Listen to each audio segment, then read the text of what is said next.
on est super heureux, super content d'avoir Guillaume avec nous et aussi du coup Stéphano, puisque du coup on est en partenaire New Age depuis de nombreuses années. Et, on a vu arriver, on avait été en tête un peu en discussion avec Guillaume, ça fait longtemps qu'on se connaît, et on a vu son initiative autour des données de santé, notamment ceux du Covid. Et on s'est dit, à force de voir chaque semaine tous ces tableaux de bord passés, on s'est dit quand même il fallait mettre en avant tout ce qu'il avait fait, et on remercie aussi DocaPost d'accepter qu'il puisse le faire. Et donc on est vraiment heureux, content de cette initiative, d'autant plus que c'est autour des données de santé et un vrai enjeu autour de l'ouverture des données de santé pour vraiment sauver des vies. On pourra en discuter par la suite ou à la fin du webinaire si vous voulez. C'est des thèmes qui sont chers aujourd'hui à Guillaume et aussi à DocaPost. Bon webinaire à tous et encore merci pour de nous faire cette présentation. Nous avons Carla Gomez qui est directrice de l'offre santé chez DocaPost. Elle va présenter les grandes missions de DocaPost et après, je prendrai la main pour vous présenter le POC que nous avons réalisé dans le cadre de nos recherches d'outils et de solutions avec des open data. Bonjour à tous et à toutes et merci de nous donner l'occasion de parler des initiatives de Guillaume et également des activités de DocaPost en santé. Alors DocaPost, pour resituer avant de rentrer dans l'activité santé, DocaPost, c'est la branche grand public du groupe La Poste. C'est une division, c'est une filiale qui a un peu plus de 40 ans d'expérience, qui compte un peu plus de 7000 collaborateurs, 70 sites en France et surtout 4 data centers qui sont opérés en propre en France. Dans la santé, parce que quand on parle de DocaPost, on ne pense pas forcément à la santé. Et en santé, DocaPost est ou se veut le catalyseur numérique d'un écosystème de santé qui allie à la fois les utilisateurs du public, du privé, les grands éditeurs et les industries de santé pour créer du lien et de la fluidité dans le partage des informations. Alors, dans les activités de DocaPost, on a de nombreux métiers. Et dans la santé, notre métier est de concevoir et d'opérer des systèmes d'information à haut niveau de sécurité et dans un cadre qui est très réglementé. On a des métiers à la fois de prestataires de services et de tiers de confiance numérique. C'est là où on connaît le mieux DocaPost, au travers de la confiance numérique et au travers de l'axe des données. On est le premier opérateur et hébergeur des données de santé, notamment puisque l'on héberge les 45 millions de dossiers pharmaceutiques des Français. Et au-delà de ça, on est opérateur de services de santé, d'applications web, mobiles, de portails, de connectivité au socle réglementaire, et je vais y revenir un petit peu plus en détail. Mais notamment dans la santé et dans les données de santé, on a des savoir-faire qui couvrent l'intégralité des champs de traitement, d'opérations de traitement et de visualisation des données de santé dans un cadre éthique et souverain. Alors, dans nos missions, et donc pour compléter un peu nos savoir-faire, dans nos missions, on adresse deux principaux axes, les opérateurs de santé, avec d'un côté les institutionnels et les organisateurs, et les opérateurs de santé sur l'axe de données du parcours patient, et à la fois en direct et au travers des éditeurs de SIH. Donc, on adresse notamment, je vous ai parlé tout à l'heure, des établissements publics, privés, ESPIC, les établissements spécialisés et le médico-social, donc comme à la fois en direct et donc au travers des éditeurs. On adresse sur l'autre volet, donc l'autre jambe, les industries et technologies de santé, là sous l'axe des données de la recherche clinique, donc deux pôles qui sont un peu distincts, et également, puisqu'il y a des données de santé dans nos données de mutuelle et d'assurance, un certain nombre de synergies que l'on a avec le secteur des assurances et mutuelles chez DocaPost. Donc, si tu passes, et je pense que tu peux passer la totalité, je commenterai au fur et à mesure. Donc, notre métier historique de DocaPost est un métier de digitalisation des fonctions support. Donc, on connaît le métier d'éditeur de logiciels, d'intégrateur, de conseil, de back-office et d'industriel. Donc, ça, c'est les métiers de DocaPost d'une manière générale. Et on adresse sous cet axe l'ensemble des besoins de nos clients santé, puisque parmi ces 4 acteurs ou ces 4 segments, tous ont des besoins similaires sur ces fonctions de digitalisation. Si l'on regarde plus l'aspect santé, et en l'occurrence sous les axes de données de santé, on en a 3 des axes. Le premier qui est de structurer, collecter et transformer les données de santé. Donc, vraiment dans l'objectif de faciliter l'accès au service socle et la mise en conformité. Donc, service socle, Ségur et conformité avec Ma Santé 2022. Le second, qui est de sécuriser et simplifier la digitalisation des parcours de soins avec des solutions de confiance numérique. Et là, on a tout un pan de solutions autour du consentement, d'identification des usagers, donc identification du patient jusqu'à la qualification de l'INS, des solutions d'archivage probant, des solutions de signature électronique, de consentement RGPD, consentement médical, donc toutes les briques de confiance numérique. Et plutôt sous l'axe data et IA. Donc, l'objectif et les savoir-faire d'opérer, explorer et analyser les données de santé dans un cadre sécurisé et souverain. Donc, sur ces 3 axes de développement ou ces 3 axes d'activité, on a des solutions de connectivité pour faciliter le partage des données, les solutions de confiance pour sécuriser le parcours de soins et là encore sécuriser ce partage d'informations, et les solutions de big data et IA, même si j'aime pas ce terme de big data et IA, mais pour valoriser les données de santé et permettre une utilisation intelligente de celles-ci. Donc, tu peux passer sur celle-ci puisque c'était nos solutions. Et, exactement. Et tu peux passer notamment donc, à la suivante.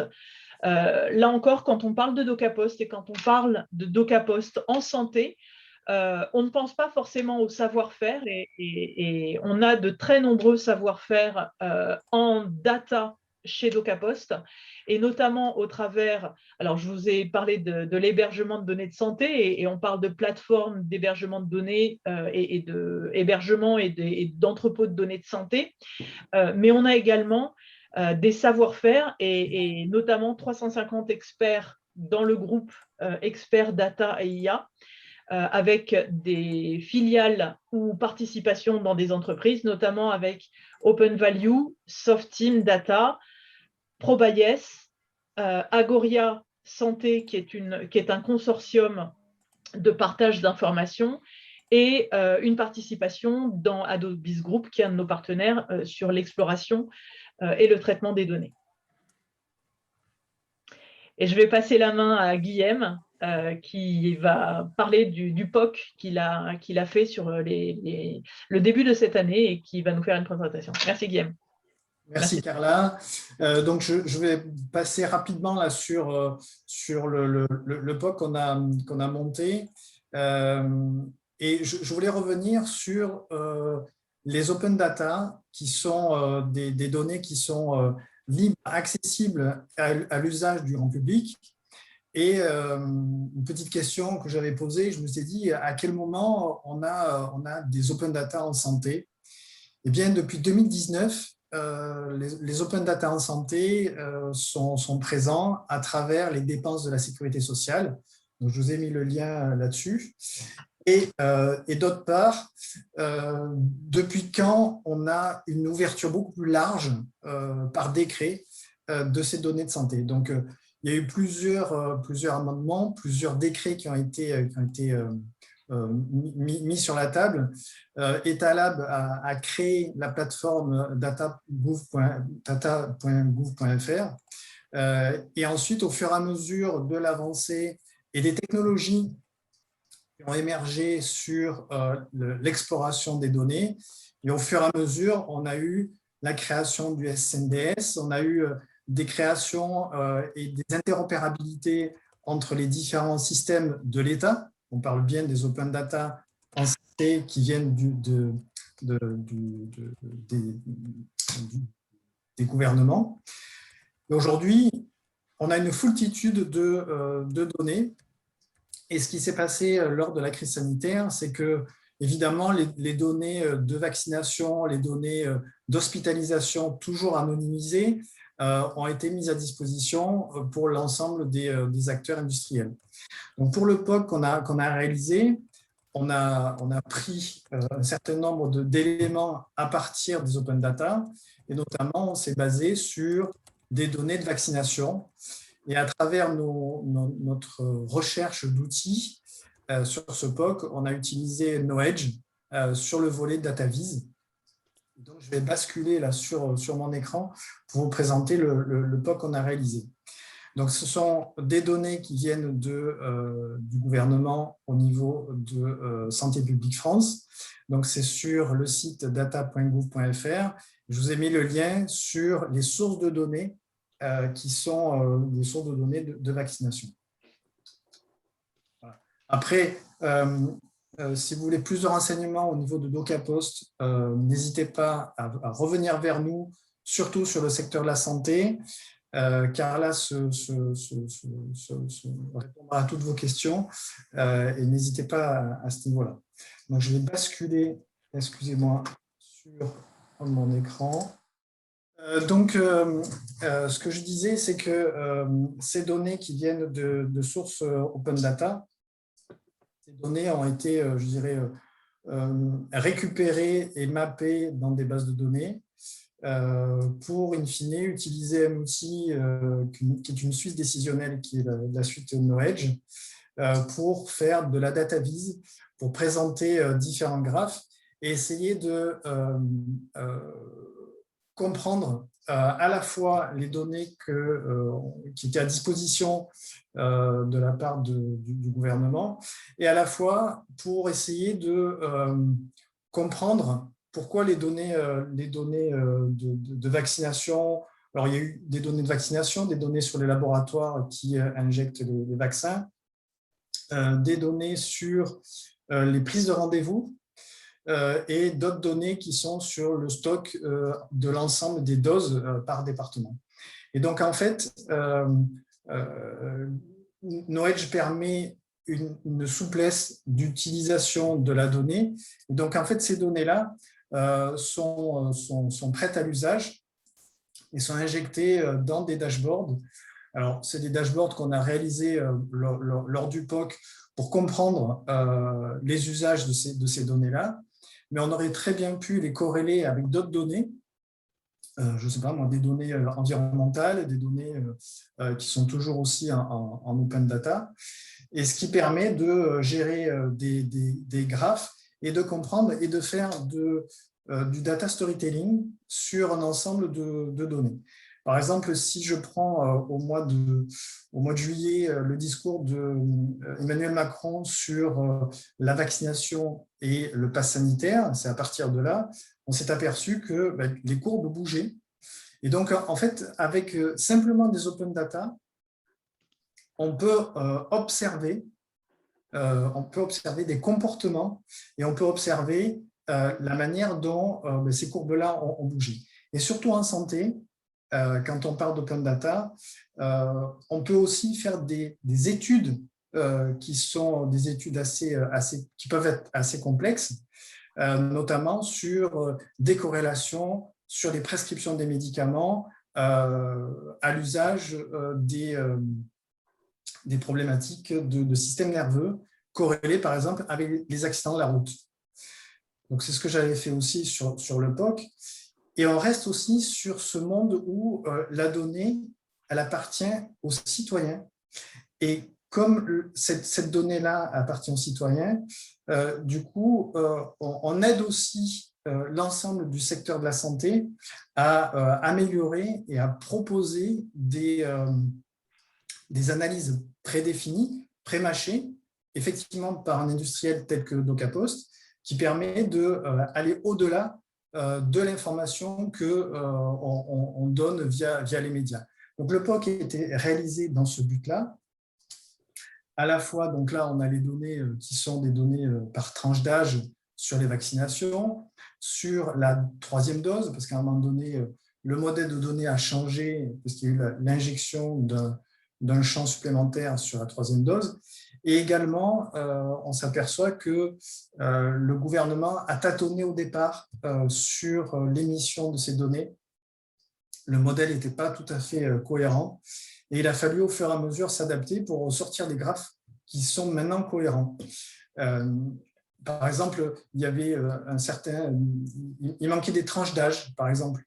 La tranche d'âge des enfants n'était pas représentée sur la partie de vaccination. On les présente, puisque les pouvoirs publics aujourd'hui ont dit que potentiellement il y aurait les vaccinations d'enfants. Donc, on a fait plusieurs tableaux de bord avec plusieurs onglets. Là, c'était sur l'ensemble des laboratoires qui diffusent des vaccins, donc qui injectent des doses de vaccins, avec les proportions. Alors, il y a eu à un moment donné Moderna, pas Moderna, Janssen, il n'y avait qu'une seule dose. Le gouvernement, à ce moment-là, tâtonnait pour dire est-ce que c'est une dose, est-ce que c'est 2 doses. Effectivement, le modèle de données bouge et c'est jamais, je dirais, figé dans le marbre. Alors que sur des données de santé, je dirais, sur un SIH ou sur un DPI, on va avoir des données qui sont très bien structurées et qui sont faciles à manipuler. Là, il faut faire attention parce que on récupère des données qui viennent de Santé publique France. Ça veut dire que c'est eux qui ont la main sur le modèle de données et après, l'usage en est fait par les industriels comme nous, DocaPost.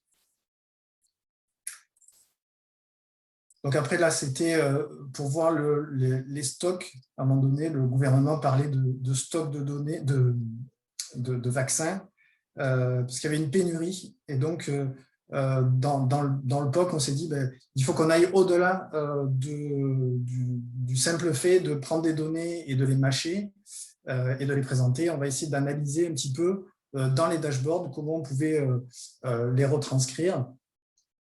Et justement, pour nous, DocaPost, ça permet aussi d'avoir une compétence forte sur l'usage des données en open data et qui sont corrélées, qui pourraient être corrélées avec des données, par exemple, de laboratoire, des données d'analyse biologique ou des données qui viennent d'un GHT, par exemple. Donc là, de la même manière, avec des open data, on peut aller beaucoup plus loin dans l'analyse, c'est-à-dire qu'on avait un taux de vaccination qui était faible avant l'annonce d'Emmanuel Macron là, au mois de juillet et au mois d'août.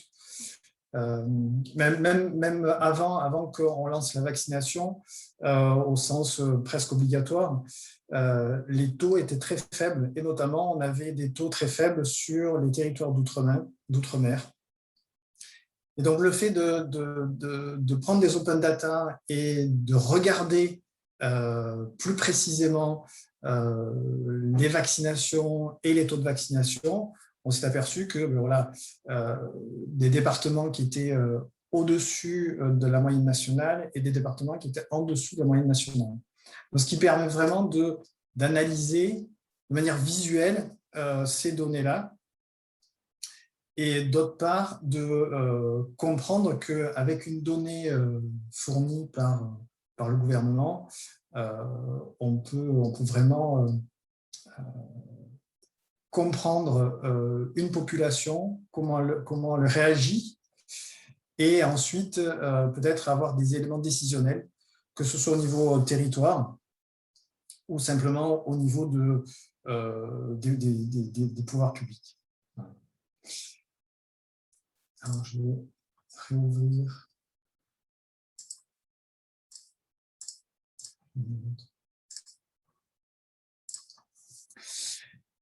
Donc, toujours sur les open data tels qu'on les présente ici, DocaPost a fait ce POC avec un outil qui s'appelle Knowledge, mais permet aussi à DocaPost de gravir un échelon supplémentaire sur l'usage des données.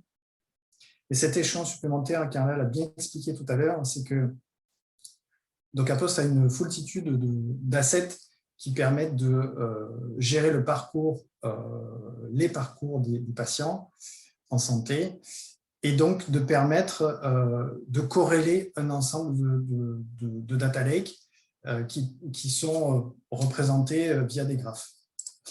Là, ce que j'avais représenté sur cette partie-là, c'est la prescription médicale des médicaments neurologiques en 2018 et avec des éléments de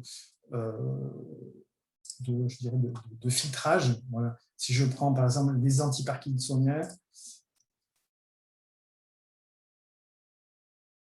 voilà, on s'aperçoit que les antiparkinsoniens seront le plus prescrits dans le département 75. Donc ça, c'était des données qui viennent de la sécurité sociale, donc des données d'Amélie, toujours des open data. Et en corrélation avec des accidents de la route, donc je ne vais pas vous le montrer parce que c'est un autre POC, avec la corrélation des accidents de la route, on s'aperçoit que les prescriptions médicales de certains médicaments agissent sur les accidents de la route. Donc, ce qui permet vraiment d'analyser simplement avec open data toutes sortes de faits. Alors, on parle de faits, mais aussi on pourrait parler de prédictifs, éventuellement de prédictifs avec une projection. Si, par exemple, les pouvoirs publics mettent en place des dépistages ou des préventions, on peut avoir des courbes prédictives sur qu'est-ce qui pourrait se passer si, par hasard, j'ai une courbe qui permet de me dire voilà, j'ai moins d'hospitalisation, j'ai moins de pathologies lourdes, j'ai moins de temps d'hospitalisation, je passe plutôt en ambulatoire plutôt qu'en hospitalisation lourde, ce qui permet aussi de réduire les coûts de l'assurance maladie. Donc, il y a eu le rapport de la Cour des comptes qui a permis de mettre en exergue un certain nombre de points, et notamment le cadre d'interopérabilité qui est très important, où DocaPost est très, très actif là-dessus. C'est que plus on va avoir de données corrélées et détérioration.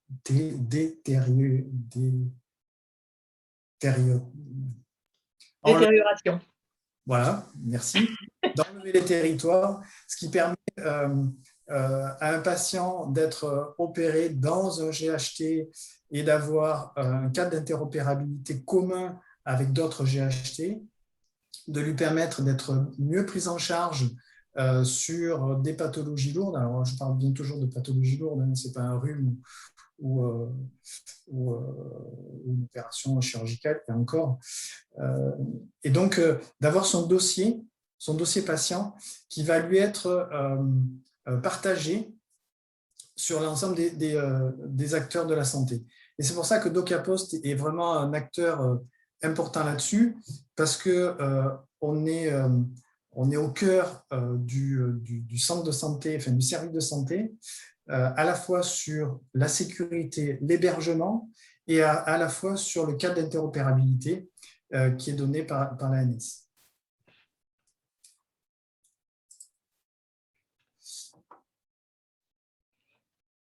Donc, toujours sur l'outil, je ne vais pas trop m'attarder sur l'outil parce que Stéphano va en parler, mais là, on a des Cubolap. Non, celui-là ne va pas marcher. C'est pour faire des analyses un peu plus poussées. Si je devais comprendre un peu plus mes données, et là, on est toujours sur des données open data. Tout ce que je vous montre, c'est que des données qui viennent de soit Santé publique France, soit de la Sécurité sociale.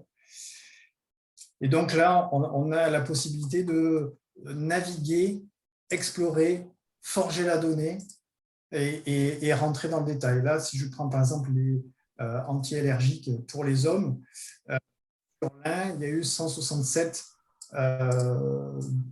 prescriptions de ce genre d'anti-allergiques, analgésiques, pardon. Donc, si je reviens sur les données de vaccination,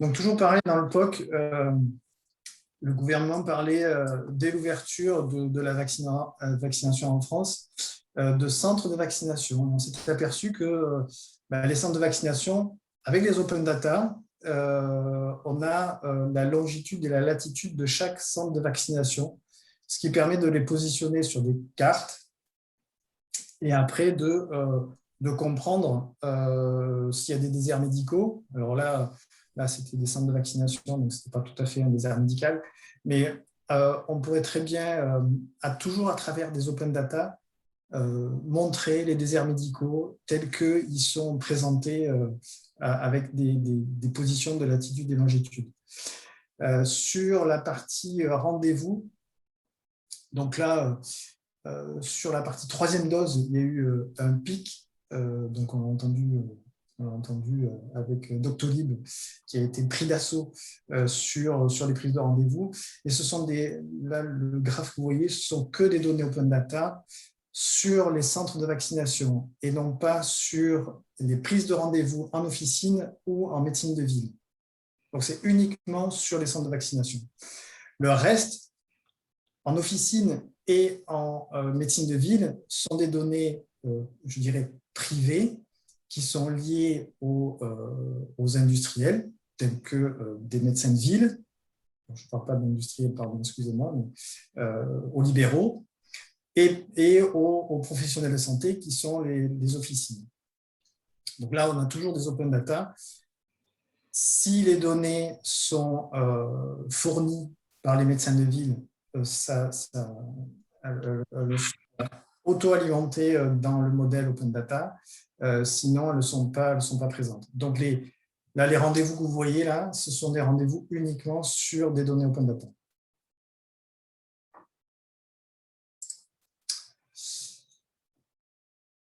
Donc, je dirais que j'ai terminé. Si tu veux, Stéphano, je vais te laisser la main là-dessus.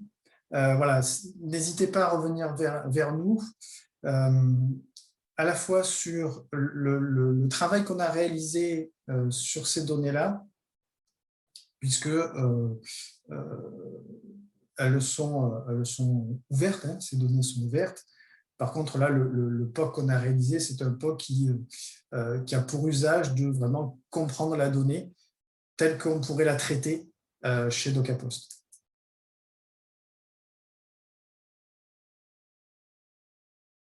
OK.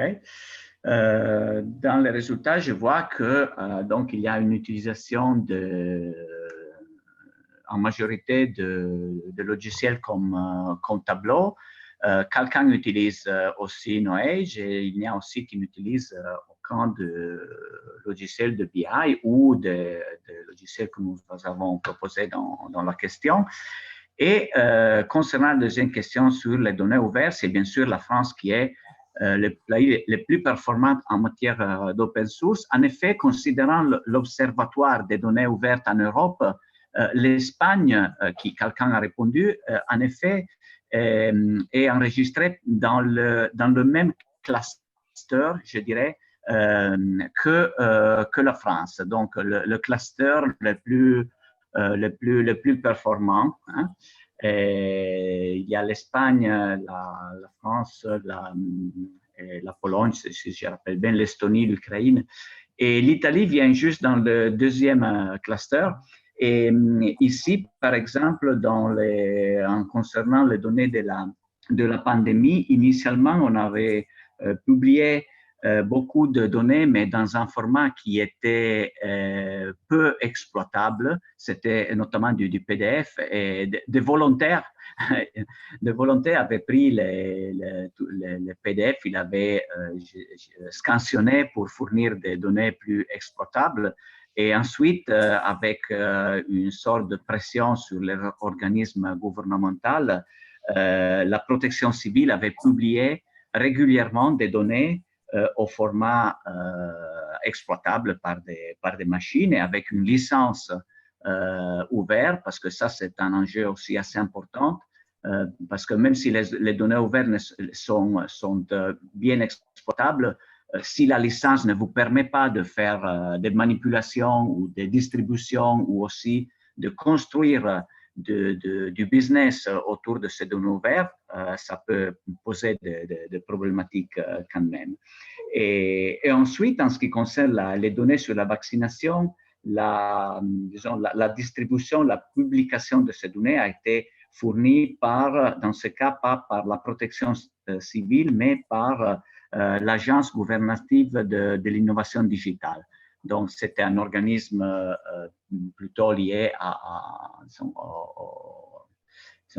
l'innovation qu'au ministère de la Santé, mais c'est qui a permis aussi d'avoir une bonne transparence des données ouvertes concernant la pandémie. Et là, on a vu presque les mêmes problématiques que Guillaume a bien expliqué dans son POC, parce que étant donné que la situation est en évolution continue, on a eu pas mal de modifications à la structure des données. Nous avons eu aussi la même problématique concernant les différents clusters d'âge, qui a changé beaucoup pendant le temps. Aussi, l'ajout de la colonne pour la troisième dose, et peut-être qu'une quatrième arrivera, on ne sait pas, a changé. Donc, il nous a un peu, disons, porté tout le monde à devoir s'adapter, et ce que Guilhem a bien décrit dans son démonstration et dans son travail, qui était un travail assez complexe et assez long aussi, mais d'une grande valeur. Et je pense que la valeur la plus grande du travail de Guilhem, c'est qu'il a réussi à montrer l'énorme puissance qu'il y a dans les données et derrière les données ouvertes d'une façon très simple à comprendre. Et c'est là que la data visualisation va montrer son valeur la plus grande, c'est-à-dire de pouvoir constituer un vrai moyen de communication de la puissance des données. Et c'est ce que je vais un peu vous illustrer en vous parlant brièvement de Knowage, donc l'outil que Guilhem lui-même a utilisé pour construire son POC. Donc, je vais partager mon écran. Voilà, donc, vous avez, alors, ce qu'est Knowage, Guilhem déjà vous l'a introduit, c'est en effet une suite BI. Donc maintenant, Gartner lui-même appelle ce type de suite avec le terme Analytics and Business Intelligence, donc du décisionnel et de l'analyse de données, qui permet de montrer les données d'une façon moderne, donc avec des outils graphiques qui soient faciles à comprendre, tout en permettant aussi à des utilisateurs pas forcément experts dans la technique de manipulation des données de construire leur propre tableau de bord, leur propre rapport, leur propre graphique, etc. Avec une distribution qui peut aller soit sur des écrans d'un ordinateur ou des dispositifs portables. qui peut accéder à plusieurs sources de données. Guilhem l'a expliqué bien, des données ouvertes, mais aussi mélangées avec d'autres données ouvertes ou des données privées, ou aussi bien de données personnelles. Et tout ça, c'est fourni à travers une solution qui est open source, donc dont le code est disponible, est ouvert, et en utilisant des standards ouverts, ce qui permet disons, d'intégrer plus facilement la solution dans l'environnement existant. Voilà. La solution peut être installée on-premise, donc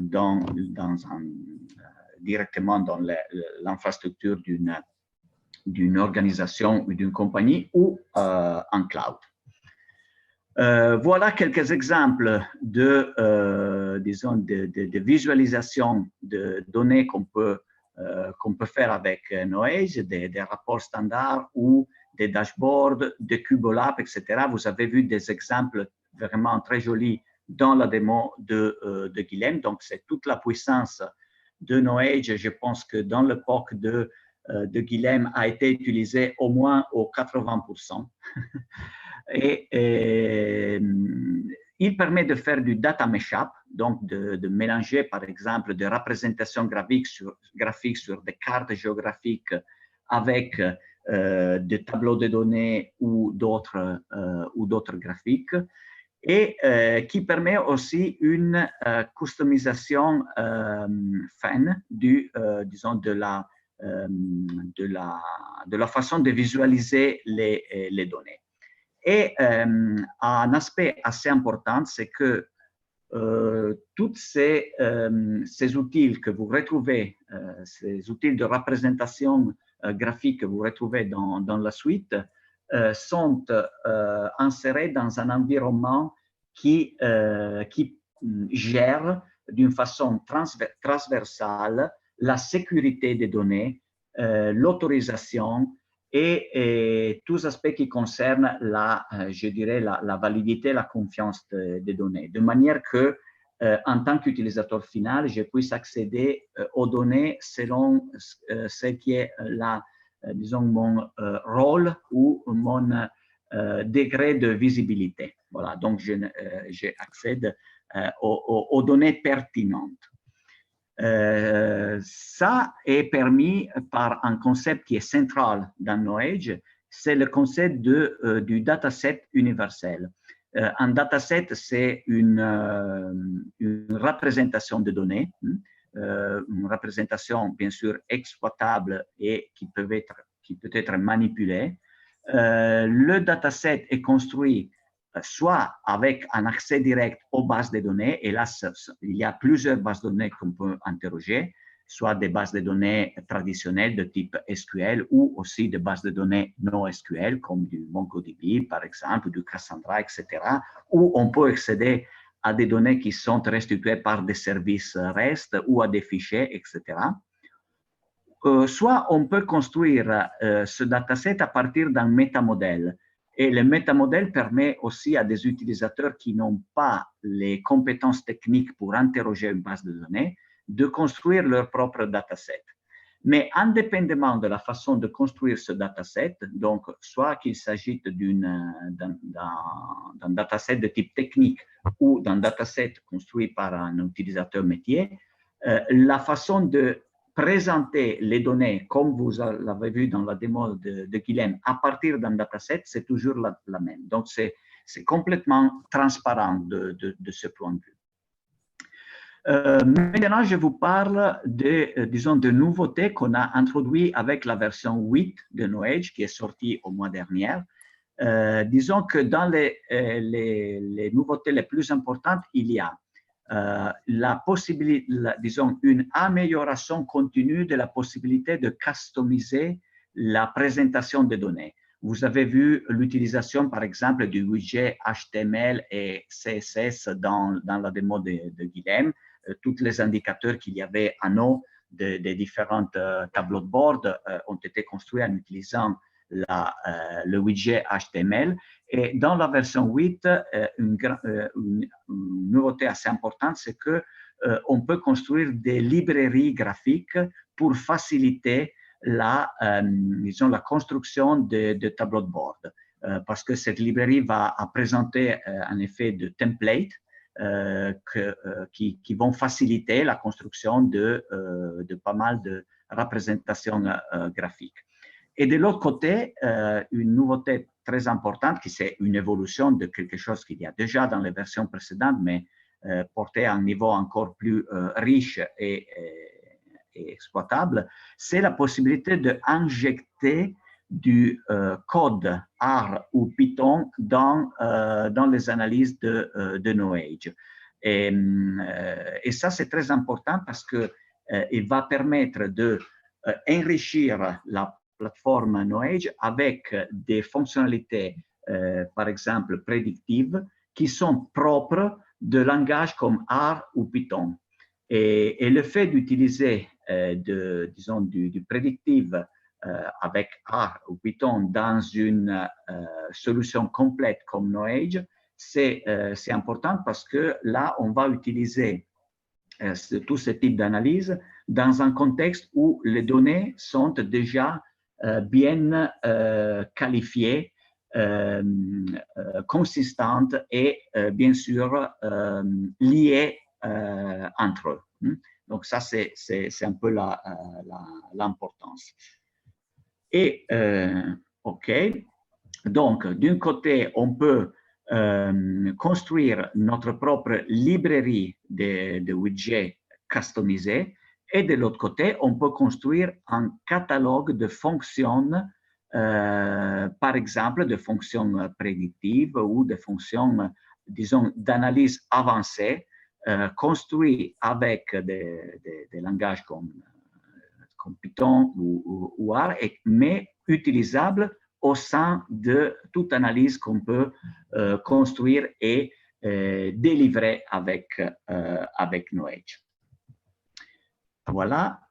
Autre nouveauté qui n'est pas encore présente dans la version actuelle, mais il le sera dans des prochaines versions au cadre de la version 8 de Knowledge, c'est la préparation de données. Vous avez pu le voir dans la démo de Guilhem. Lui, il a mentionné très bien le concept, hein, pas encore l'implémentation parce qu'elle doit encore venir. Mais le concept, c'est très clair. On a souvent des datasets, même dans les données ouvertes, qui peut-être on ne peut pas exploiter bien tels qu'ils sont, mais on peut les exploiter au mieux si on va appliquer certaines transformations sur cette source de données, sur cette dataset. Et c'est qu'on peut faire avec, disons, l'outil de data préparation, qui permet de partir dans un dataset, peut-être un dataset de données ouvertes ou des données privées ou des données déjà consistantes au sein d'une entreprise, et appliquer des fonctionnalités, par exemple, de groupage, de filtre, de swap, hein, par exemple, swapper les lignes et les colonnes, de masques aussi, qui nous permet aussi de pouvoir masquer ou anonymiser les données. Et ça fonctionne un peu dans la manière assez régulière d'accéder à des datasets, appliquer premièrement certaines fonctions. Donc là, disons, c'est en italien, mais je pense que c'est assez facilement comprenable. Et on peut appliquer, par exemple, des filtres, des substitutions, de statistiques, de formatation, etc. On peut faire du groupage, on peut changer le type de données, on peut appliquer des filtres, et finalement, on peut sauvegarder le nouveau dataset. Donc, on prend un dataset de base, on va le transformer en utilisant tous ces types de transformations. Et pendant cette transformation, on a toujours la visualisation qui se met à jour. Donc, on peut avoir un aperçu immédiat de l'effet de notre transformation sur le dataset. Et finalement, on peut le sauvegarder, on peut le partager avec d'autres utilisateurs pour permettre une exploitation meilleure.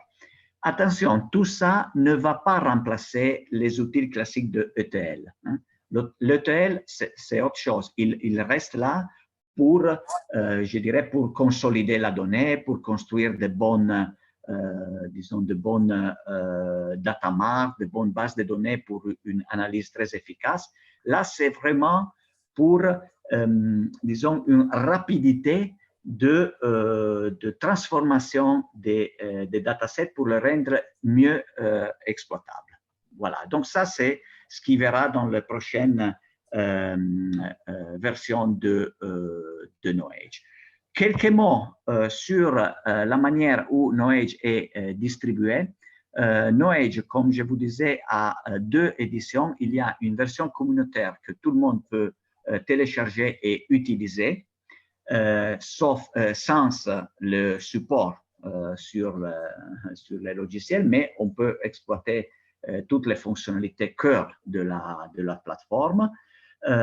Et ensuite, il y a une version entreprise qui va ajouter le support et certaines fonctions qui facilitent l'utilisation au cadre d'un projet. Par exemple, il facilite la schedulation des documents ou la migration d'une configuration Knowledge entre plusieurs environnements.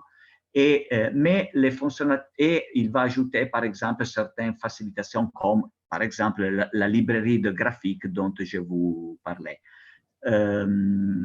Et là, disons, la version entreprise est distribuée avec 2 modules principaux qui sont le reporting classique et la Smart Intelligence. Smart Intelligence, c'est un peu tout ce que vous avez vu dans la démo de Guilhem.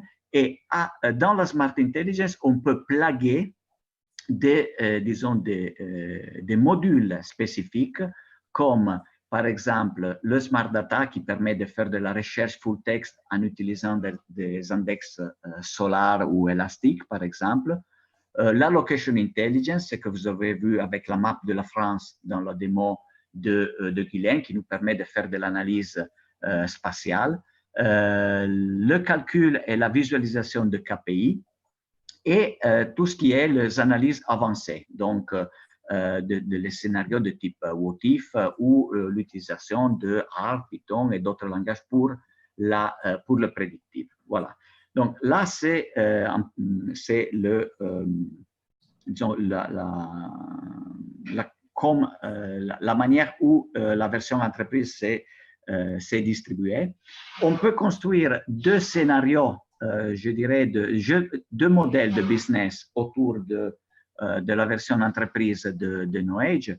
Un modèle typiquement pour les utilisateurs finaux qui est basé sur la souscription annuelle, donc qui permet d'avoir les fonctionnalités avancées et le support, ou aussi une licence qui vous fournit seulement les fonctionnalités avancées sans le support avec un coût bien sûr plus réduit.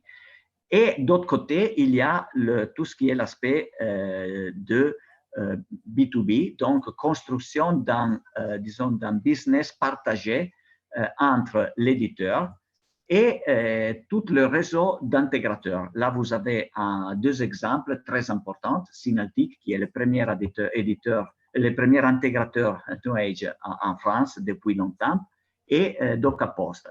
Dans ce modèle, on peut construire une relation qui permet de faire en effet disons, de construire en effet des solutions à valeur ajoutée qui se basent sur, disons, la couche Knowledge comme produit de BI auquel l'intégrateur va ajouter toute sa valeur en termes de proposition de projet.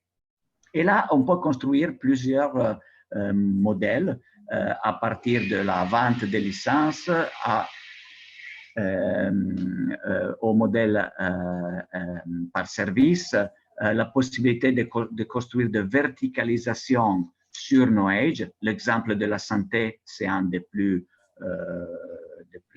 importantes sur cet aspect. Et aussi de faire, disons, de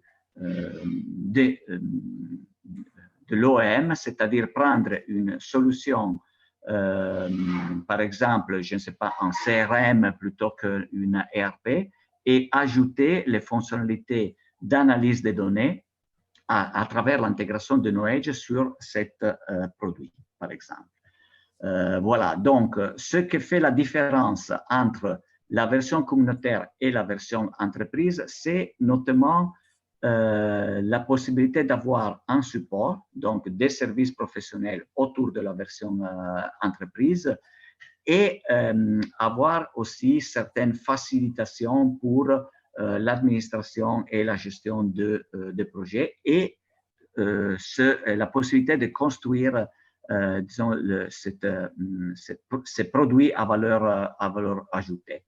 De l'autre côté, la version communautaire vous permet d'apprendre très rapidement et très facilement l'utilisation de KnowEdge sur des cas réels avant de basculer peut-être sur une version entreprise totalement supportée et voilà, totalement fiable et consistante, avec tous les services professionnels qui peuvent être fournis par l'éditeur engineering ou par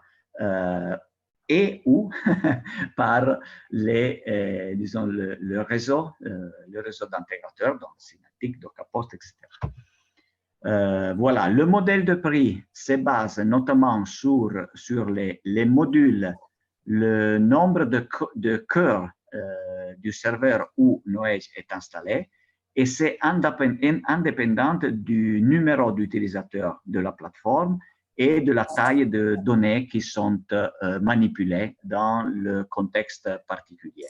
Par contre, dans la formule OM, on a de réduction, bien sûr, sur le prix de la licence de produit, parce que là, l'objectif, c'est de générer disons, du business avec la combinaison du modèle métier du produit existant avec le modèle de KnowEdge.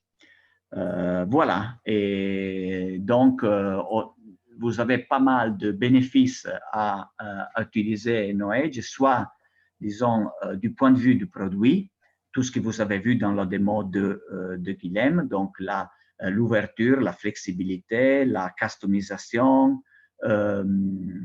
disons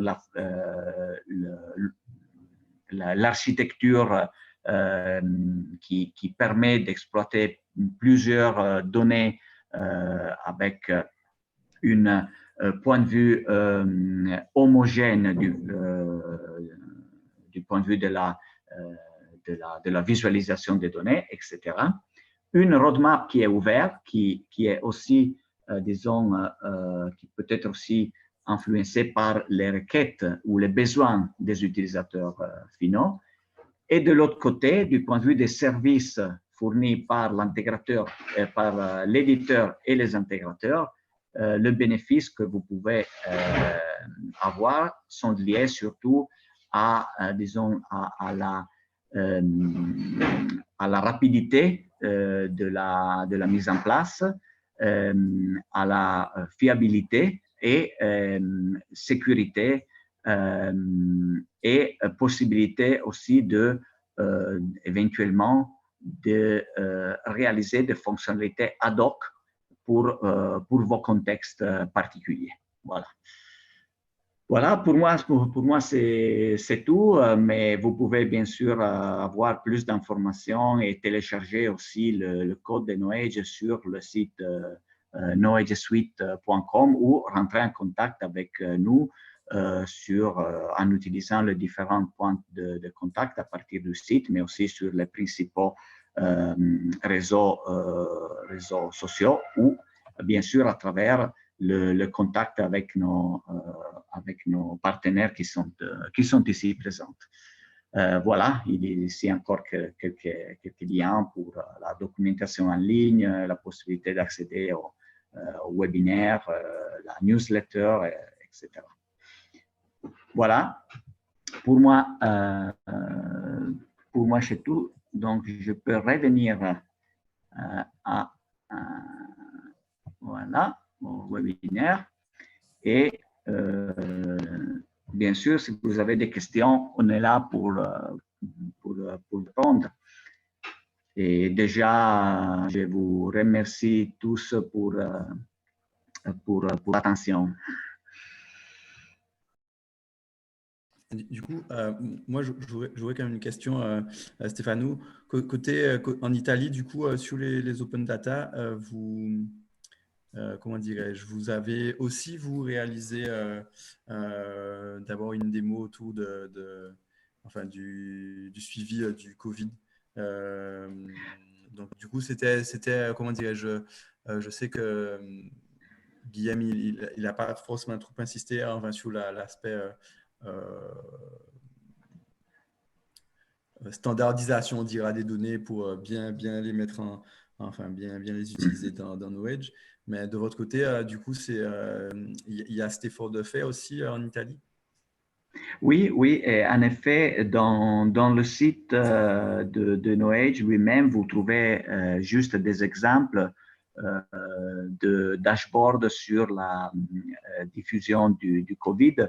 Nous l'avons fait notamment au début parce que c'était assez intéressant à l'époque parce qu'il n'y avait pas assez de sites qui donnaient une vision un peu globale du phénomène. Hein. Et là, en exploitant les données ouvertes, on s'est aperçu que nous pouvions donner, disons, cette vue un peu plus globale par rapport aux différentes présentations que les institutions officielles donnaient chaque jour. Ensuite, on s'est un peu arrêté sur ça parce que après, bien sûr, il y a eu beaucoup d'autres projets à suivre, mais c'était assez intéressant. Et comme je vous disais, au début, les données n'étaient pas facilement exploitables, mais très rapidement, on a disons, le gouvernement, et notamment la protection civile, a donné des données ouvertes qui étaient plus facilement exploitables. Et là Guillaume est allé beaucoup plus loin avec pas mal de relations et toute la question de vaccination qui, à mon avis, c'est encore plus importante maintenant. Et disons, la vraie valeur, la valeur la plus importante, c'est vraiment de donner cette transparence, parce que même quand on était dans une phase où, disons, on avait toutes les restrictions et par rapport aux différents... En Italie, ça fonctionnait comme ça. Je ne sais pas si en France, c'était le même. Nous avons une gestion au niveau des différentes régions. Donc, chaque région, disons, selon la valorisation de certains critères qui considéraient les comptages, l'occupation de places en thérapie intensive dans les hôpitaux, etc., avait une couleur différente et chaque couleur, disons, influençait le type de restrictions qu'il y avait dans cette région. Non? Donc, à partir du jaune, orange, rouge, etc. Et là, le fait d'avoir une transparence au niveau des données qui étaient à la base de la décision de placer une certaine région dans une couleur plutôt qu'une autre, c'est très important vis-à-vis des citoyens. Hein. Et là, je pense que le gouvernement a bien travaillé de ce point de vue. En tout cas, ouais, merci pour ça, merci pour du coup les les présentations que vous avez faites. Nous, on est vraiment contents de pouvoir montrer ce qu'il est possible de faire avec Knowedge. Et bien sûr, on ne s'est pas arrêté sur comment tout ça a été mis en œuvre, mais l'idée, c'était vraiment montrer l'aisance que Guillaume avait eu pour construire en fait ces tableaux de bord. Il ne l'a pas dit non plus, mais c'est vrai que ça s'est construit sur l'année. Et je ne sais pas si vous avez noté, ces tableaux de bord sont aussi encore à jour, avec toutes les données qui sont publiées régulièrement sur les différents sites. Donc ça aussi, c'est bien pour ça. Donc il y a tous les aspects de traitement de données régulièrement qui viennent alimenter ces bases de données pour pouvoir présenter les données. Donc tout ça, c'est un très beau travail. Voilà, donc pour montrer à quel point, en tout cas, Knowedge peut être utilisé avec des open data, peut être utilisé partout. Et c'est important qu'on se le rappelle. Voilà. Alexandra, je ne sais pas si tu veux conclure. Moi, je tenais surtout à remercier Knowedge et notamment Stéphano pour sa participation au webinaire, ainsi que DocaPost par le biais de Guilhem. Donc, un grand merci à vous deux. Pour les participants, quoi qu'il arrive, on vous mettra le replay à disposition sur notre site internet et sur notre page YouTube. Donc, vous aurez accès à toutes ces informations. Donc voilà, n'hésitez pas à nous contacter si vous avez un besoin en particulier, que ce soit Knowedge, Guilhem ou nous-mêmes directement. Voilà, on reste à votre disposition.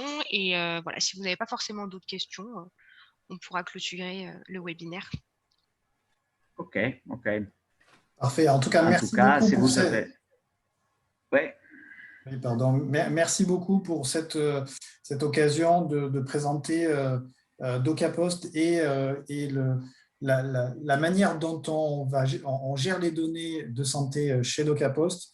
Ça, c'est important pour nous d'avoir une vision, de montrer une vision, je dirais, large et entière de l'exploitation des données. D'une part, et d'autre part, de montrer que DocaPost n'est pas qu'un acteur,